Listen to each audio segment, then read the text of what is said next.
चलिए शुरू करते हैं रक्त परिसंचरण तंत्र जिसे ब्लड सर्किटरी सिस्टम पढ़ेंगे।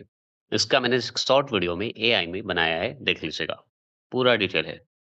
चलिए अब एमसीक्यू है और इसमें टोटल एमसीक्यू जो है मैंने 116 क्वेश्चन डाला है। ठीक है, याद रखिएगा। 116 115 क्वेश्चन है, याद रखेंगे। और ये रक्त परिसंचरण तंत्र से एक भी क्वेश्चन नहीं छूटेगा। इसमें धमनी सब आ जाएंगे, धमनी शिरा सारे पढ़ेंगे, रुधिर पढ़ेंगे, क्योंकि ब्लड ही है तो ब्लड ही पढ़ेंगे। जितने सवाल होंगे ना सारे क्लियर होंगे। तो चलिए शुरू करते हैं। पहला सवाल आपके स्क्रीन पर है, रक्त परिसंचरण तंत्र की खोज किस वैज्ञानिक ने की थी, बता दीजिए। अब बताना होगा आपको कि रक्त परिसंचरण की खोज किसने की थी। तो विलियम हार्वे ने की थी। किसने की? विलियम हार्वे ने, ऑप्शन नंबर बी। कब किए? तो 1628 ईस्वी में किए थे। अगर मैं बात कर लूं दूसरे प्रश्न का, दूसरा प्रश्न है, मानव शरीर में कौन सी कोशिकाएं संक्रमण मतलब इन्फेक्शन से शरीर की रक्षा करती है, बता दीजिए। प्लीज बताएंगे।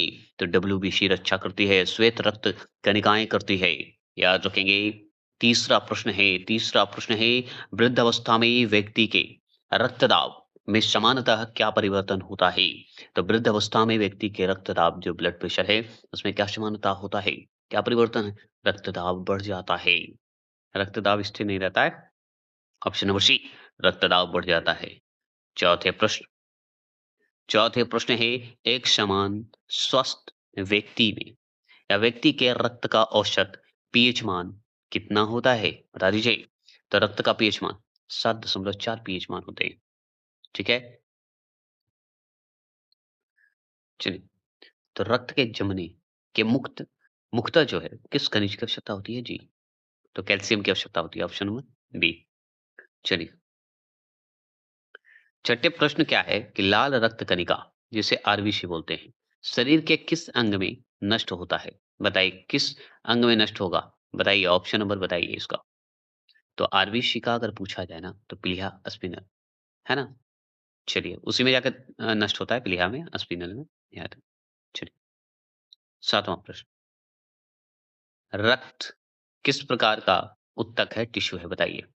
रक्त ब्लड किस प्रकार का उत्तक है, बताइए। तो तरल संयोजी उत्तक है। कनेक्टिविटी नहीं, कनेक्टिव टिश्यू है, ऑप्शन नंबर। चलिए, आठवां प्रश्न है, मनुष्य का औसत रक्तचाप कितना होता है, बताइए। मनुष्य का औसत रक्तचाप कितना होता है, बताइए। 120/80 mHg है। चलिए, नौवें प्रश्न, रक्त का थक्का बनने की प्रक्रिया में जो है थ्रोम्बिन एंजाइम जो है किस प्रोटीन को फाइब्रिन में बदल देता है, बताइए। तो बताइए, अगर रक्त का थक्का बनाने की प्रक्रिया देखा जाए तो थ्रोम्बिन एंजाइम के कारण क्या होता है, फाइब्रिनोजिन का जो है फाइब्रिन में परिवर्तित हो जाता है। ठीक है, तो किसमें हो जाता है? फाइब्रिनोजेन जो है ये फाइब्रिन में बदल जाएगा। किसमें बदल जाएगा? फाइब्रिन में बदल जाएगा। 10वां प्रश्न, किस जीवों की लाल रक्त कणिकाएं आरबीसी के केंद्रक पाए जाते हैं, बताइए। किन जीवों की लाल रक्त कणिकाएं जो आरबीसी है में केंद्रक पाया जाता है, बता दीजिए। तो ऊंट और लामा में पाए जाते हैं। ठीक है। 11वां प्रश्न, रक्त में ग्लूकोज का स्तर आमतौर पर किस इकाई में व्यक्त किया जाता है, तो हम बताएंगे रक्त में ग्लूकोज का स्तर आमतौर पर किस इकाई में व्यक्त किया जाता है। तो मिलीग्राम प्रति डेसीलीटर में। ठीक है। 12वां प्रश्न है, प्लाज्मा में जो है जल का प्रतिशत लगभग कितना होता है, बताइए। प्रतिशत लगभग कितना होता है, बताइए। तो 90 से 92% होता है, ऑप्शन नंबर सी, है ना। आगे चलेंगे। 13वां प्रश्न है। 13वां प्रश्न है कि मानव शरीर के, बताइए, मानव शरीर के किस भाग में लाल रक्त कणिकाओं जो कि आरबीसी का निर्माण होता है, बता दीजिए। तो निर्माण की बात करेगा, नष्ट की बात करेगा तो स्पिनल प्लीहा, लेकिन निर्माण की बात करेगा तो अस्थि मज्जा, बोन मेरो, याद रखिएगा। और भी चलिए 14 प्रश्न। रक्तदाब, ब्लड प्रेशर का नियंत्रण किस ग्रंथि द्वारा किया जाता है? तो किस ग्रंथि द्वारा किया जाता है बता दीजिए। तो अधिवृक्क ग्रंथि द्वारा किया जाता है, जिसे हम एड्रेनल ग्लैंड भी बोलते हैं, है ना। 14 प्रश्न हो गए। 15वें प्रश्न की बात करें। अत्यधिक ऊंचाई पर जाने पर मानव शरीर में लाल रक्त कणिकाओं मतलब आरबीसी की संख्या पर क्या प्रभाव पड़ता है? तो संख्या पे क्या प्रभाव पड़ेगा बता दीजिए। तो संख्या में वृद्धि होगा, तो एकदम वृद्धि होता है। ठीक है, तो संख्या में वृद्धि होती है। 16वां प्रश्न है, एनीमिया रोग मुख्य रूप से किस पोषक पदार्थ की कमी के कारण होता है? 16वां प्रश्न का जवाब देंगे तो हम बताएंगे फोलिक एसिड, फोलिक एसिड देख रहे हैं, और आयरन, दोनों टिक लगा सकते हैं। चलिए 17वां प्रश्न आ चुके हैं। रक्तचाप, ब्लड प्रेशर के उपचार में किस औषधि पौधे का प्रयोग किया जाता है? तो सर्पगंधा का इस्तेमाल किया जाता है औषधि के रूप में, ठीक है, दवा के रूप में। 18वां प्रश्न को देखिए। 18वां प्रश्न है, मानव शरीर का रक्त बैंक जिसे ब्लड बैंक बोलते हैं, किसे कहा जाता है बता दीजिए। तो हम बताएंगे प्लीहा को कहेंगे, स्पिनल को कहेंगे, क्योंकि यहाँ पे जाके नष्ट होता है। चलिए, ये बात सत्य है। चलिए 19वां प्रश्न। 19वां प्रश्न है, कनिका विहीन, कनिका विहीन रक्त का तरल भाग क्या कहलाता है बताइए। तो ये प्लाज्मा कहलाएगा। क्या कहलाएगा? ऑप्शन नंबर सी, प्लाज्मा कहलाएगा। क्लियर हो गया, कोई दिक्कत नहीं। आगे चलिए। 20वां प्रश्न है, रक्त में ग्लूकोज की मात्रा में अत्यधिक वृद्धि होने को क्या कहते हैं? तो रक्त में ग्लूकोज की अगर मात्रा में अत्यधिक वृद्धि होने लगे तो हम उसे क्या कहेंगे? तो हाइपर ग्लाइसीमिया कहेंगे। क्या कहेंगे? Option number B, hyperglycaemia कहेंगे। क्लियर हो गए, कोई दिक्कत तो नहीं होनी चाहिए। अगर 21 क्वेश्चन नंबर पूछते कि भाई स्वस्थ मनुष्य के रक्त में सामान्यतः प्लेटलेट्स जो होते हैं की संख्या कितनी होनी चाहिए? तो प्लेटलेट्स की संख्या के हिसाब से अगर आप देख रहे हैं तो 1,50,000 से लेके 4,50,000 तक होनी चाहिए। ठीक है, तो 1,50,000 से लेके 4,50,000। आगे चलेंगे, 22 क्वेश्चन नंबर आ चुके हैं। एक वयस्क मनुष्य के प्रति 100 मिली रक्त में हीमोग्लोबिन की औसत मात्रा कितनी होती है? प्लीज कमेंट करेंगे।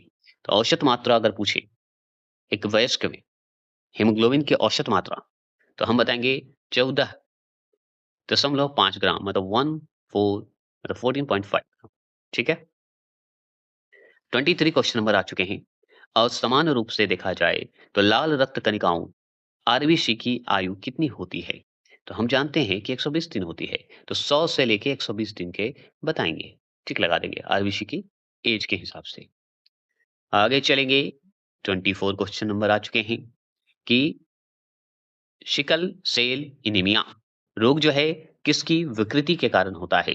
तो मतलब किसके कारण होता है, किस प्रभाव के कारण होता है, किसकी कमी के कारण होता है, किसमें बीमारी होने के कारण होता है? लीजिए हर ढंग से मैंने बता दिया। तो ये लाल रक्त कणिका आरबीसी के कारण होता है। ठीक है, ऑप्शन नंबर सी। अगर आपसे पूछे 25 उच्च रक्तदाब को कम करने के लिए किस औषधि का प्रयोग किया जाता है? बताइए। अगर ब्लड प्रेशर को कम करना है ना, तो आप रिस या रिसेर पिन बोलते हैं, या रिसर पिन भी बोल सकते हैं, या रिशरपिन, रिशरपिन। चलिए 26 क्वेश्चन नंबर 26 है, रक्त में पाए जाने वाला एल्ब्यूमिन प्रोटीन क्या काज करता है जी? बताइए। क्या एल को अलग कर दीजिए, व्यू मीन अलग कर दीजिए। एल्ब्यूमिन प्रोटीन जो है क्या काज करता है? 26 का जवाब देंगे, बताइए। तो हम बताएंगे ऑस्मोटिक दाव स्थापित करता है। ऑप्शन नंबर सी, ऑस्मोटिक दाब स्थापित करता है। स्थापित करना भी कर सकते हैं। आगे चलेंगे, 27वां प्रश्न। हीमोफीलिया रोग का मुख्य लक्षण क्या है? हीमोफीलिया का मतलब, हीमोफीलिया एक बीमारी होता है, ये हम बोलेंगे वंशानुगत भी होता है, और ये आघात से, अगर मान लीजिए आघात मतलब उस पे आक्रमण करें या किसी वजह से चोट लग जाए हाथ में और ब्लड चलने लगे, रुके नहीं, तो उसी को कहते हैं हीमोफीलिया, थोड़ी सी चोट में। 28 क्वेश्चन नंबर, एक स्वस्थ मनुष्य के शरीर में रक्त की कुल मात्रा लगभग कितनी होती है? बताइए, कुल मात्रा कितनी होगी? तो 6 से 7 लीटर? 6 से 7 लीटर होते हैं। चलिए ऑप्शन नंबर सी। इसमें थोड़ा-सा स्लो चल रहा हूँ, आप स्पीड करके वीडियो को देख लीजिएगा। श्वेत रक्त कणिकाओं, ठीक है? श्वेत रक्त कणिकाओं, जिसे हम डब्ल्यूबीसी बोलते हैं, कि अत्यधिक मात्रा में वृद्धि होने को किस नाम से जाना जाता है? तो हम बताएँगे ल्यूकीमिया के नाम से जानते हैं। 30वां प्रश्न, रक्त में पाई जाने वाली मुख्य धातु कौन-सी है? तो आयरन है, ठीक है? 31 क्वेश्चन नंबर, मानव शरीर में रक्त की या रक्त के शुद्धिकरण की प्रक्रिया को क्या कहा जाता है? तो रक्तापोहन मतलब डायलिसिस कहते हैं, है ना? ये सब पढ़ चुके हैं इसलिए फास्ट चलेंगे। और बात करें निम्नलिखित में से किसे हम आरबीसी का कब्रिस्तान कहा जाता है? तो आरबीसी का कब्रिस्तान किसे कहेंगे? प्लीहा को कहेंगे या स्पिनल को कहेंगे? इससे नष्ट यहीं होता है इसलिए कब्रिस्तान हो गए। अस्थि मज्जा बनाने का काम करता है ना? तो आरबीसी का कब्रिस्तान प्लीहा। आगे चलिए, 33 क्वेश्चन नंबर है हीमोग्लोबिन और साइटोक्रोम का जो है मुख्य घटक तत्व कौन-सा है बता दीजिए? तो हम बताएँगे हीमोफिलिया, हीमोफिलिया नहीं, हीमोग्लोबिन। हीमोग्लोबिन और साइटोक्रोम, तो ये लोहा, आयरन होता है, याद रखिएगा। मुख्य घटक तत्व पूछे तो। अगर मान लीजिए इसी में पूछते कि रक्त में आरबीसी की संख्या जो है किस यंत्र द्वारा ज्ञात की जाती है? बताइएगा यंत्र का नाम बताइए? तो हम बताएँगे हीमोसाइटोमीटर बता देंगे। Option number A. आगे चलेंगे 35 क्वेश्चन नंबर है रक्त समूह ब्लड ग्रुप की खोज किस वैज्ञानिक ने की थी? ब्लड ग्रुप का खोज बता दीजिए? कमेंट करेंगे? तो हम बताएँगे कॉलर लैंड स्टीनर बता दीजिएगा। 36 किस रक्त समूह के व्यक्ति को सर्वदाता कहा जाता है? सर्वदाता मतलब देने वाला। और देने वाला कौन होता है? कर्ण। तो कर्ण देता है, तो कर्ण देगा तो कौन-सा ब्लड होगा? ओ, है ना? यही ना? सर्वदाता कौन है? ओ। और सर्वग्राही अगर पूछे ग्रहण करने वाला कौन है? तो ग्रहण कौन करता है? दुर्योधन, महाभारत वाला। तो दुर्योधन जो ग्रहण करता है वो क्या करता है? एक गाँव भी महाभारत में नहीं दिया था। और कर्ण है बेचारा कि दानवीर कर्ण था, देते रहता था। तो एबी और ग्राही कौन हो गया? एबी मतलब दुर्योधन हो गया एबी और कर्ण हो गया ओ ब्लड ग्रुप वाला। ऐसे याद कर सकते हैं। ठीक है? 37 आरएच कारक, आरएच फैक्टर का नाम जो है किस जंतु से संबंधित है? तो बंदर से संबंधित है। ठीक है। अगर मान लीजिए 38 क्वेश्चन नंबर की बात करें, रक्त समूह एबी को जो है सार्वभौमिक प्राप्तकर्ता क्यों माना जाता है? बताइए। बताएँगे? ग्राही मतलब ग्रहण करने वाला, मतलब दुर्योधन। हुँ, हुँ। बताइए। यूनिवर्सल रिसीवर बोला जाता है इसे, क्योंकि इसमें प्रतिरक्षी मतलब प्रतिरक्षी मतलब एंटीबॉडी नहीं पाया जाता है। समझ गए? चलिए, एबी में एंटीबॉडी नहीं पाई जाती। 39 क्वेश्चन में सीरम और प्लाज्मा के मुख्य अंतर क्या हैं? बताइए। बताएँगे? सीरम और प्लाज्मा के मुख्य अंतर क्या हैं? तो मुख्य अंतर जानना है प्लाज्मा और सीरम का, तो एक बात जान लीजिए कि प्लाज्मा की अगर बात करेगा तो प्लाज्मा में रक्त का तरल मैट्रिक्स है, ठीक है? प्लाज्मा क्या है? एक तरल मैट्रिक्स है और सीरम यही रक्त जमने पर जो थक्के तरल भाग को सीरम कहते हैं। तो रक्त जो जमता है ना उसे हम सीरम कहते हैं, ये बात ध्यान रखिए। ये बात हो गई। दूसरा कि प्लाज्मा जो है रंगहीन होता है और सीरम जो है हल्का पीला रंग का होता है। ठीक है? तो देखिए यहाँ पे देख लीजिए। अंतर क्या है कि ये रंगहीन है, ठीक है ना? तो रंगहीन है और सीरम क्या है? हल्का पीला रंग का है। और सुनिए फाइब्रिनोजेन प्रोटीन पाया जाता है किसमें? प्लाज्मा में। अब फाइब्रिनोजेन प्रोटीन का अभाव मतलब कमी किसमें होता है? ये होता है सीरम में। अब देखिए आंसर आपको समझ में आया होगा कि ऑप्शन नंबर बी सीरम में फाइब्रिनोजेन प्रोटीन का क्या होता है? अभाव होता है मतलब कमी होता है। और यही प्लाज्मा में जो है क्या होता है? इसमें पाया जाता है और सीरम में नहीं पाया जाता है। कमी होता है। बस ये बोल दीजिए। चलिए 40वां प्रश्न है मानव शरीर में रक्त की अपर्याप्त आपूर्ति को क्या कहते हैं? तो मान लीजिए मानव शरीर में रक्त की आपूर्ति मतलब ब्लड की आपूर्ति नहीं हो पाया, ठीक है? सप्लाई नहीं हो पाया। तो बताइए? तो इस्कीमिया कहा जाता है। इस्कीमिया हो जाते हैं। ठीक है? चलिए 41 क्वेश्चन नंबर है किस प्राणी के जीव द्रव में हीमोग्लोबिन का विलय हो जाता है, तो वो होता है केचुआ। ठीक है, केचुआ में। प्रोटोप्लाज्मा में अगर हीमोग्लोबिन विलय हो जाते हैं, घुल जाते हैं, तो हम केचुआ को कहेंगे। ठीक है? अगर मान लीजिए पूछेगा मतलब केचुआ मतलब क्या है? जीव है, याद रखिएगा। 42 शरीर में जो है प्लेटलेट्स के उत्पादन का नियंत्रण किसके द्वारा होता है? बताइए। शरीर में प्लेटलेट्स के उत्पादन का नियंत्रण किसके द्वारा होता है?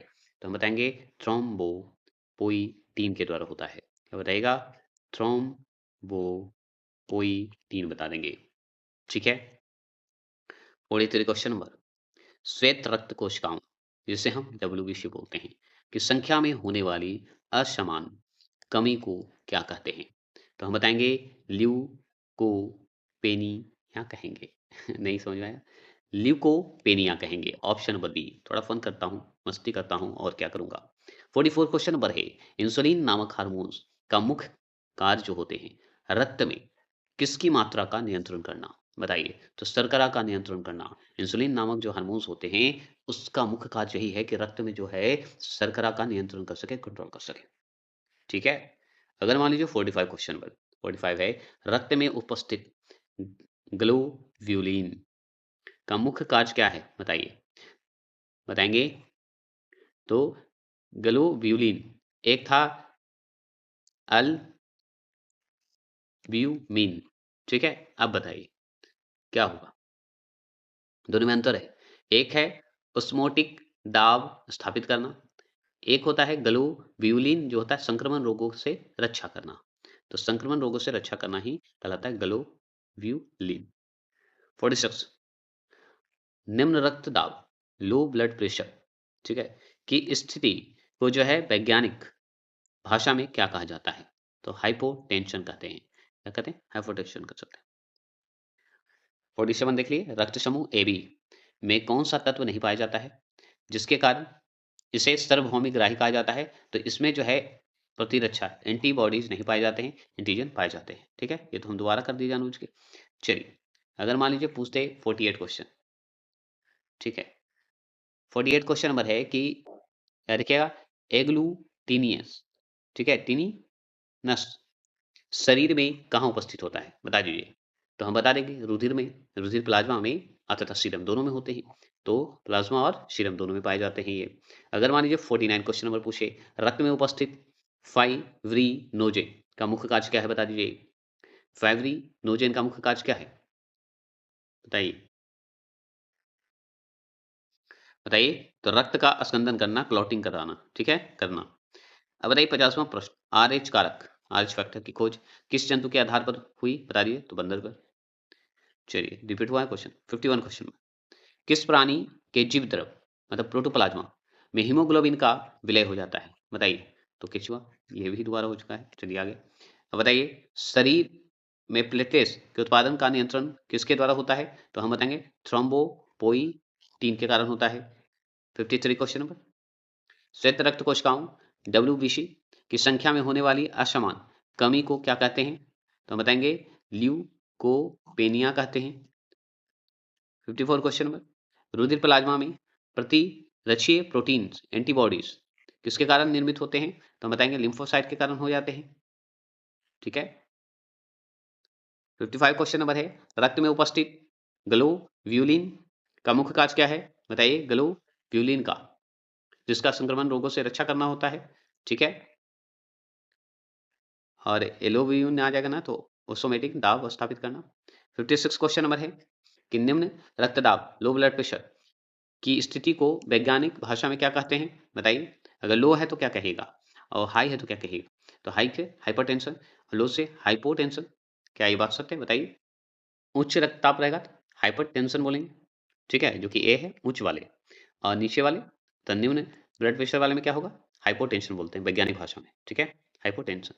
टेंशन लो गया तो भी टेंशन, हाई हो गया तो भी टेंशन। जीवन तो टेंशन में रहता ही है। चलिए 57 यदि पिता का रक्त वर्ग जो है ए है और माता का रक्त वर्ग जो है ओ है तो उनकी संतान का रक्त वर्ग क्या होगा? जब ए और ओ है तो ए तो होगा ही, ओ भी होगा।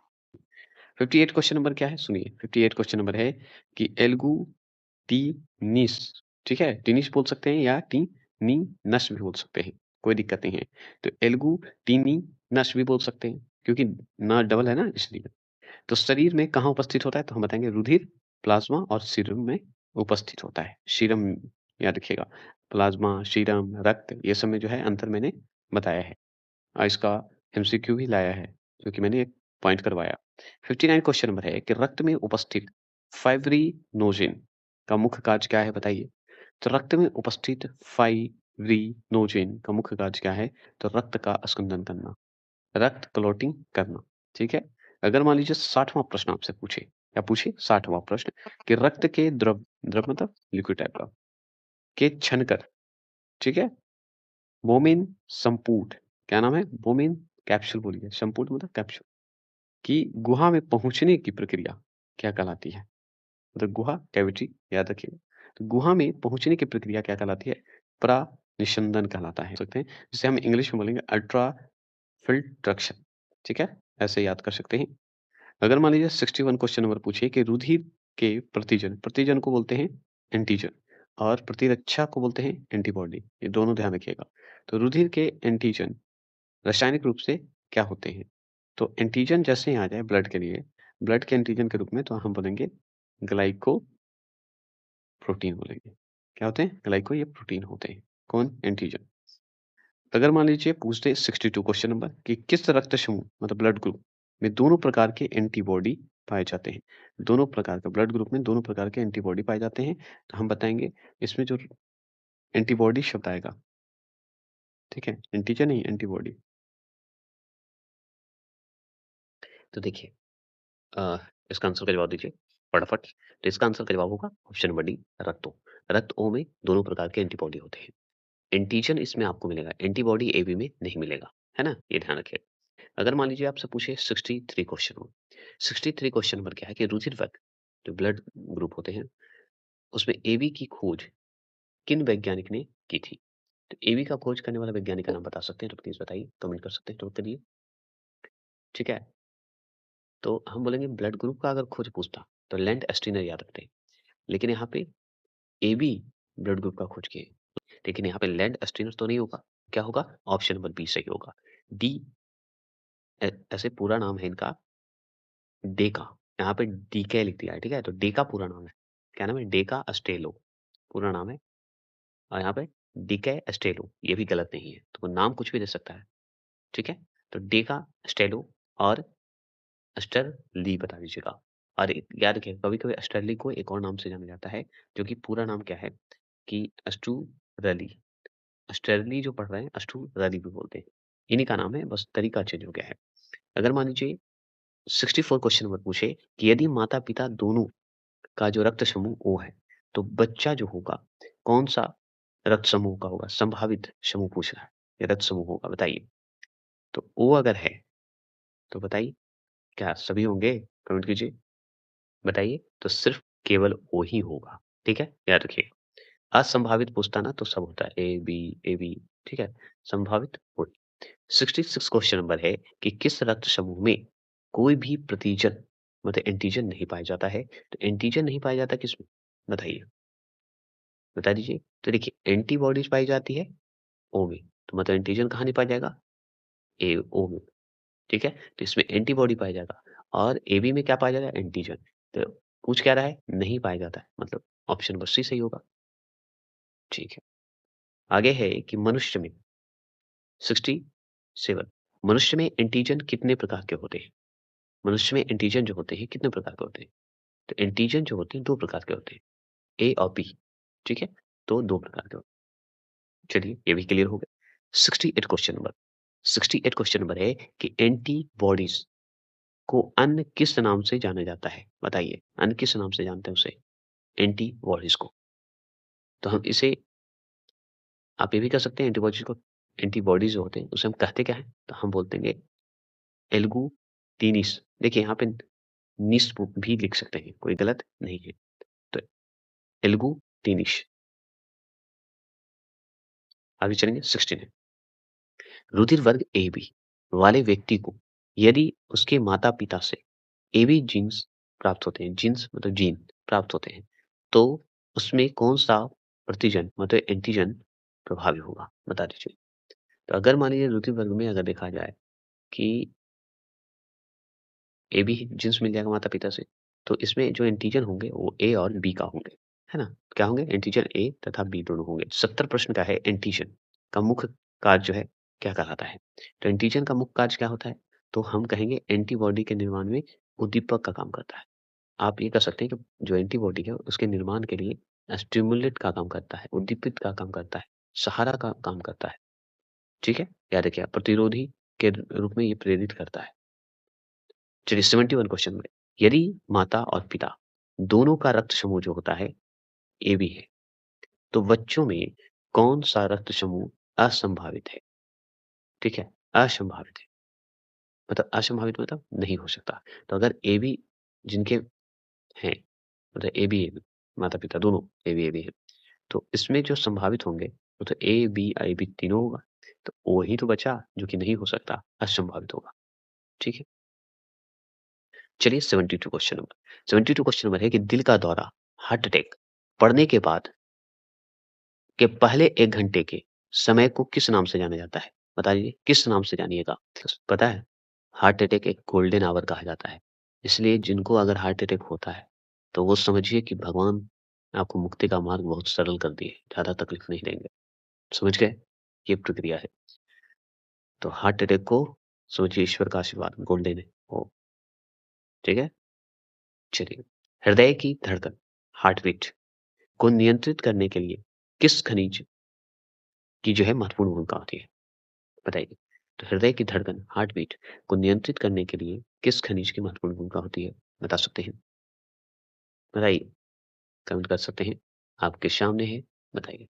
तो हम बताएँगे कि मनुष्य के शरीर में जो रक्तदाब होते हैं, वो होते हैं वायुमंडल के प्रभाव से।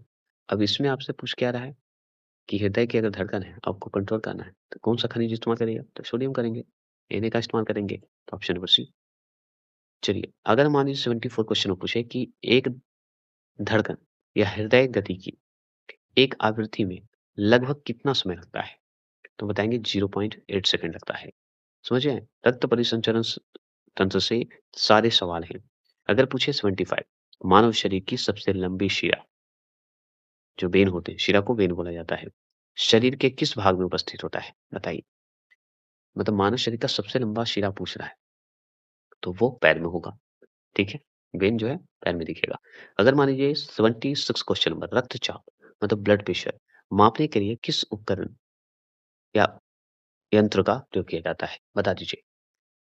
तो हम बताएँगे सिर्फ़ गनु मैनोमीटर। कहाँ है? ऑप्शन नंबर सी है, ठीक है?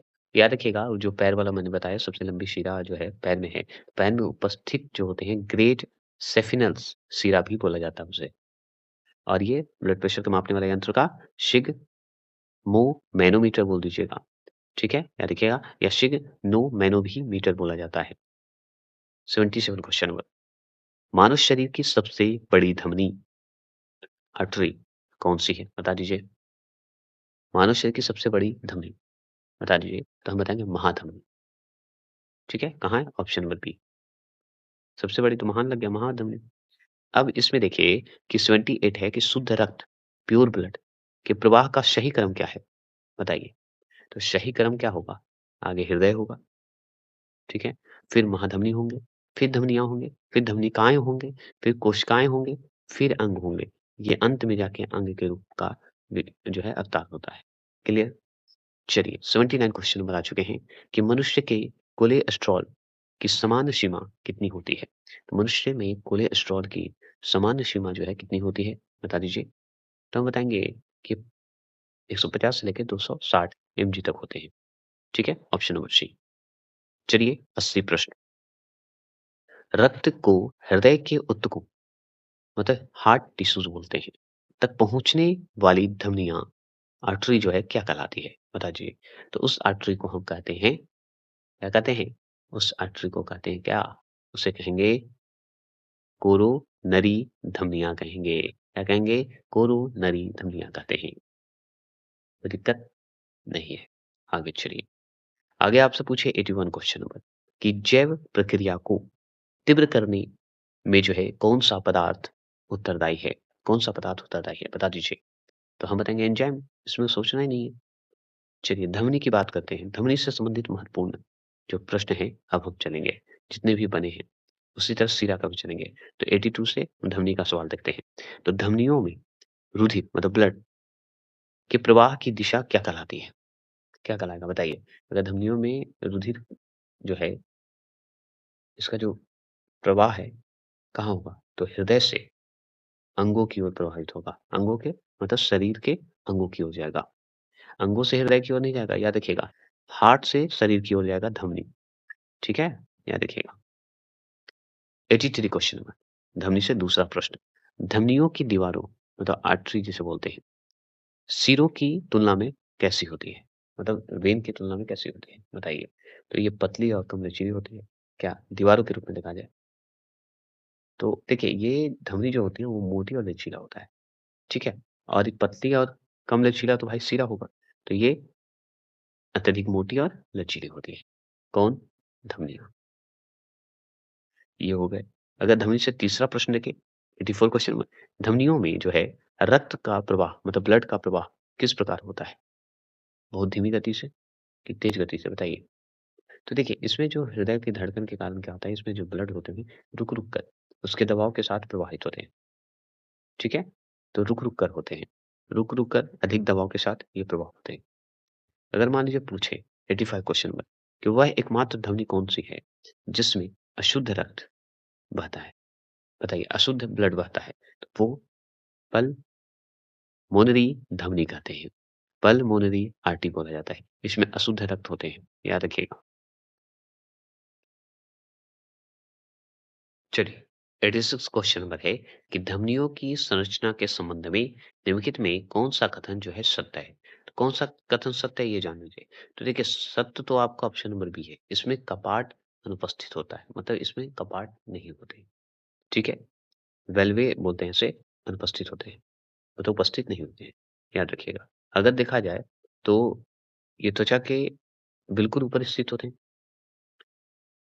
तो नहीं, त्वचा से दूर गहराई में स्थित होते हैं, तो ये भी गलत हो गया। खाली होने पर आपस में चिपक जाते हैं, नहीं, ये दिक्कत है। खाली होने पर आपस में नहीं चिपकते, तो ये भी गलत हो गया। और आंतरिक गुहा बहुत चौड़ी होती है, नहीं, ये गलत है, ठीक है? ध्यान रखिएगा।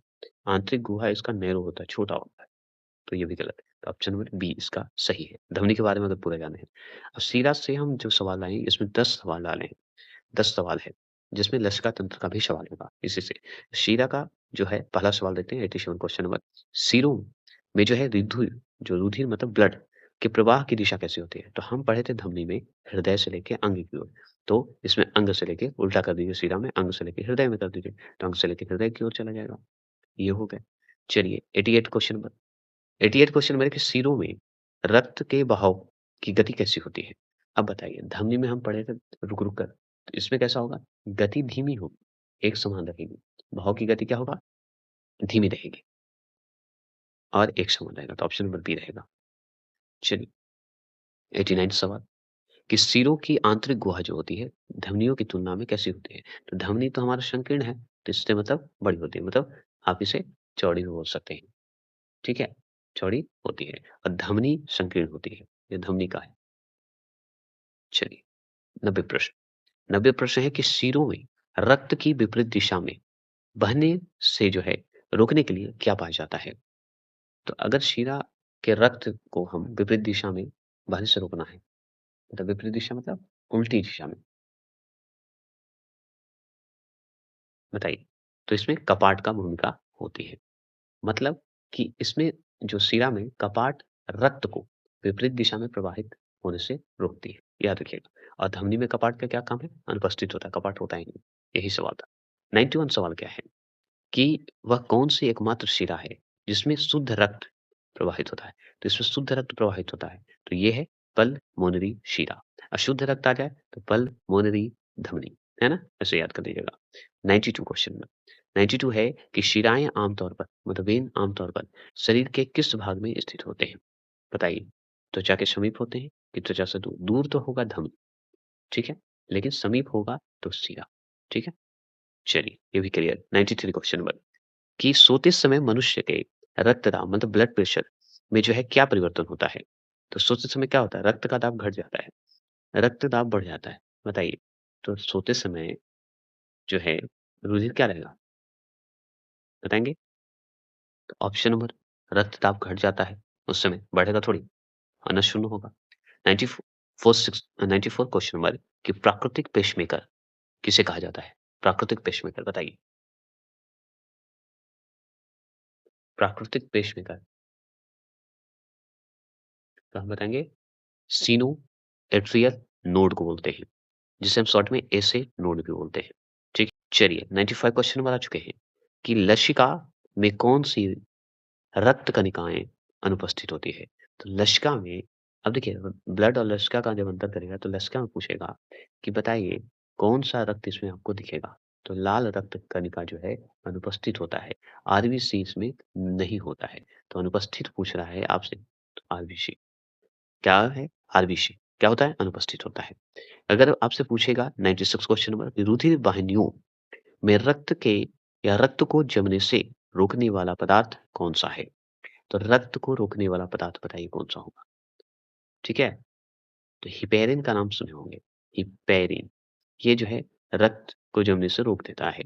अगर मान लीजिए लसिका और हृदय से संबंधित जो सवाल बन सकते हैं 97 से, तो सवाल क्लियर हो जाएगा। टोटल 115 क्वेश्चन हैं और आ चुके हैं 97 क्वेश्चन। तो लसिका में जो है किसकी अनुपस्थिति के कारण रंगहीन होता है? क्या होता है? कलरलेस हो जाता है। कौन-सी अनुपस्थित होने के कारण? तो इसमें याद रखिएगा, रंगहीन उत्तक इसलिए हो जाता है क्योंकि इसमें अनुपस्थित जो हो रहता है, वो रहता है आरबीसी, अनुपस्थित रहता है आरबीसी, इसलिए रंगहीन रहता है। अगर आरबीसी रहता तो रेड दिखता, कलरफुल हो जाता।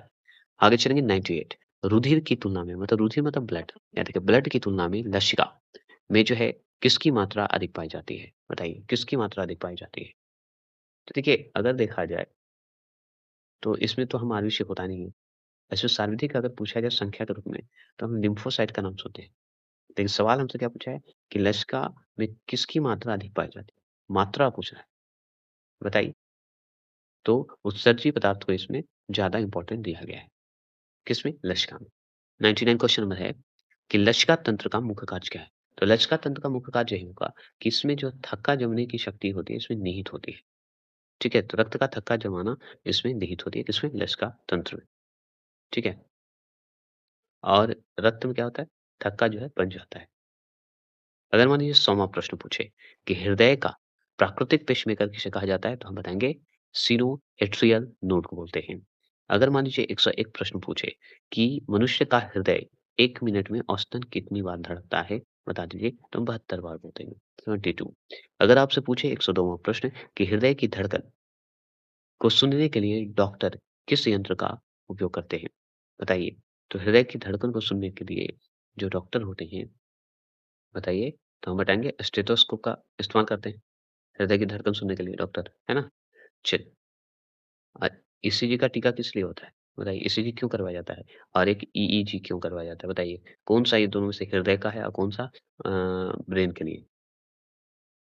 103वां प्रश्न है कि हृदय से शरीर के अंगों तक जो अशुद्ध रक्त पहुँचाता है, CO2 युक्त होता है इसमें, ले जाने वाली रक्त वाहिनी कौन-सी है? बताइए। तो हम बताएँगे धमनी होती है। अशुद्ध जैसे ही होगा धमनी और धमनी को ही हम हिंदी में फुफ्फुस धमनी बोलते हैं और इंग्लिश में पल्मोनरी आर्टरी बोलते हैं। ठीक है? अगर मान लीजिए 104 प्रश्न पूछे कि हृदय के चारों ओर पाई जाने वाली सुरक्षा जो नात्मक झिल्ली होती है, सुरक्षात्मक झिल्ली को क्या कहते हैं? तो हम उससे सुरक्षात्मक झिल्ली को हम कहते हैं पेरिकार्डियम कहते हैं। ठीक है? ये हो गए। अगर मान लीजिए पूछते 105वां प्रश्न कि कोरोनरी धमनी में रुकावट आने के कारण कौन-सी स्थिति उत्पन्न होती है? तो अगर कोरोनरी धमनी आ जाए तो हार्ट अटैक की करवा दीजिएगा। अगर आपसे पूछे 106वां प्रश्न कि अंतःकोशिकीय अवकाशों में पाए जाने वाले तरल को क्या कहते हैं? तो उत्तक द्रव कहेंगे, लसिका कहेंगे, याद रखिएगा। अगर आपसे पूछे जार्विक शेवन जो है निम्नलिखित में से क्या है? तो ये है एक तरह से कृत्रिम आर्टिफिशियल हार्ट है। ठीक है? याद रखिएगा। अगर आपसे पूछे 108वां प्रश्न कि मनुष्य की नाड़ी दर, पल्स शरीर के किस भाग में मतलब किस भाग से मापी जाती है? बताइए नाड़ी जो होती है, तो हम बोलेंगे धमनी से, आर्टरी से। चलिए, अगर मान लीजिए 109वाँ प्रश्न पूछे कि सामान्य जीवन काल में मनुष्य का हृदय लगभग कितनी बार जो है धड़कता है, बता सकते हैं? तो हम इसका कोई सीमा नहीं बता सकते। 2 अरब भी 2 अरब अभी अनुमानित है, तो 2 अरब टिक लगा दीजिए। 2 अरब बाद में है। ये जो लिखा है उस हिसाब से एनसीईआरटी के तहत मैंने बता दिया। किसको अंतःस्रावी तंत्र का पेसमेकर कहा जाता है? अंतःस्रावी का इंट्रोक्रीनल सिस्टम, इंट्रोक्राइन सिस्टम भी बोलते हैं। बताइए, बताएँगे? अंतःस्रावी का पेसमेकर तो थायरॉक्सिन का नाम सुने हैं? थायरॉक्सिन बोलते हैं इसे, ठीक है? चलिए, 111वां प्रश्न आ चुके हैं कि धमनी की भित्तियाँ जो दीवार होती है, शिरों की तुलना में कैसी होती है? तो अत्यधिक मोटी और लचीली होती है धमनी। ये हम पढ़ चुके हैं, है ना? शिरों की तुलना में पूछा ना। अगर मान लीजिए 112वां प्रश्न पूछे, 112वां प्रश्न है कि निम्नलिखित में से कौन-सा रक्त वाहिनी खाली होने पर भी आपस में नहीं चिपकता है? तो आपस में नहीं चिपकने का काम करता है सीरा, आपस में नहीं चिपकता है। 1 मिनट रुकिए, आपस में नहीं चिपकने की बात कर रहा है, तो नहीं चिपकता है तो ये धमनी नहीं चिपकता है, आर्टरी नहीं चिपकता है, ये तो सीरा जो है चिपकता है, ठीक है?